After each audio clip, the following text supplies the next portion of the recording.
There's one major problem with the PSA 1.2 PureTech engine, and in this video I'm going to show you what the cause is and how to fix it. The symptoms include engine malfunction light, the loss of power, oil pressure fault codes and deposits in the engine oil. This fault is known to occur when the engine is revved and the engine light illuminates like so.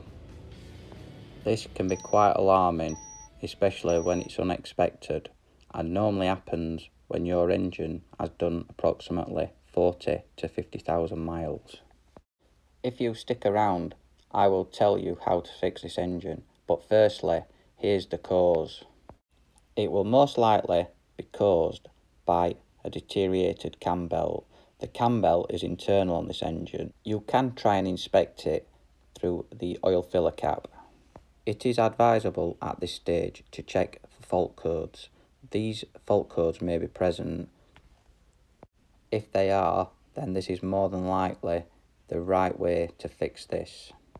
So, why would a deteriorated cam belt cause an engine light issue? Well, it's all down to the deterioration and build-up of debris in the oil strainer, which can be seen here. It will restrict the oil circulating around the engine, causing the fault code, and obviously could cause internal damage to the engine. I will show you later in this video how to remove the sump and check the oil strainer. This blockage is small particles of the cam belt all building up and blocking the oil strainer. The way to resolve this problem is obviously cleaning this strainer that you can see here now, and by replacing the timing belt. And of course I will show you how this is done later, but for now we'll concentrate on looking at the belt. Removing the side panel cover is the easiest way to see the condition of the timing belt. So, a little bit more about this engine. It has what is known as a wet timing belt, which means it's inside the engine. To change this, there is plenty to remove. We're going to start by removing the air pipe. There is 3 bolts and a few clips. The top intercooler pipe will need removing, followed by the coil packs and the wiring harness. To create some space, the airbox at the back needs lifting and moving backwards. With all these removed, we can start unbolting the rocker cover. It's well worth using some impact gun because it will save you a lot of time. Now that that's removed, you can see the cam belt at the top, but there is plenty more to take off. The upper rocker box will need removing. Check out that belt. More on this later. So, let's remove the road wheel and the inner wheel arch cover. We can now remove the auxiliary belt. The tensioner is here. It just needs turning anti-clockwise and then remove the remaining bolts from the crank pulley. The timing tensioner hatch is now visible. Just remove the 4 bolts and then you will be able to access the timing tensioner and idler. Just remember to remove the seal and replace back on the cover.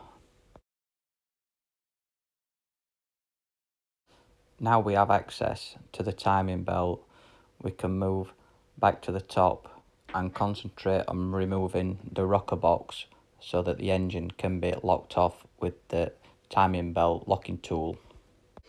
The fuel pump will need removing, including the fuel rail and fuel injectors. Once unbolted, these will lift out. The wiring harness, etc. will also need removing. The vacuum pump on the side of the engine needs lifting away. Now get your 3/8 impact gun ready and remove the rocker cover bolts. There's plenty to remove.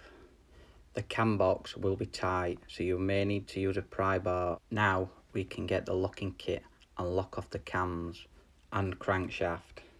Loosely place the crankshaft locking tool in position and turn the engine slowly and it will just drop in and then lock off. With the cam locking tool assembled, this should now just slot in place as seen here. There are some marks on the cam pulleys. It's worth getting these somewhere near before you drop in the crank tool. Now that the engine is locked off, we can loosen the crank pulley and remove. It has a keyway and you can see this here.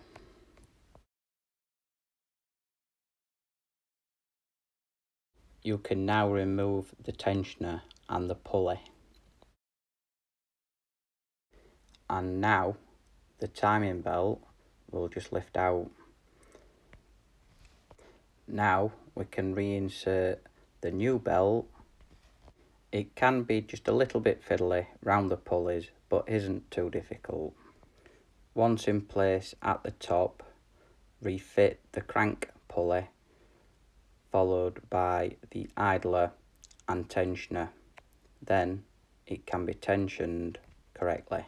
Observing the pointer, using an Allen key to adjust, and then tightening the centre bolt. Remove timing tools, turn engine 2 complete full revolutions, then refit the locking tools to confirm correct fitment of belt. All you need to do now is rebuild in reverse order. So, you have seen the excessive deterioration of the belt, and there is something else that we need to do next.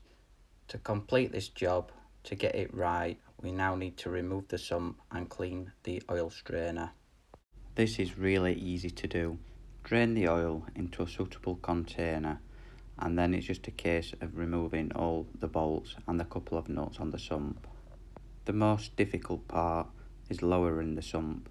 It will be very tight due to the use of sealant. I find using a scraper or a pry bar helps. It will be tight and will take some getting off. Once removed, take a good look at the strainer and I'm sure that you will find the build-up of debris from the timing belt. Give it a really good clean. Give the engine block and the sump mating face a really good clean, ready for the fresh sealant when you refit the sump. Don't forget to remove and replace the old oil filter. Now apply some fresh sealant to the sump and refit. You will need to replace the sump sealing washer because this will leak. Then all that's left to do is refill the engine oil with the correct PSA engine oil. Now the engine should run fault free, like so. And that's it. Hope you enjoyed this video. Thanks for watching, guys. This has been how to fix it. Why not give us a like and please subscribe. And I'm sure you want to watch more videos. Here are some that I made previously. If you have any questions, please leave a comment below and we'll see you on the next one.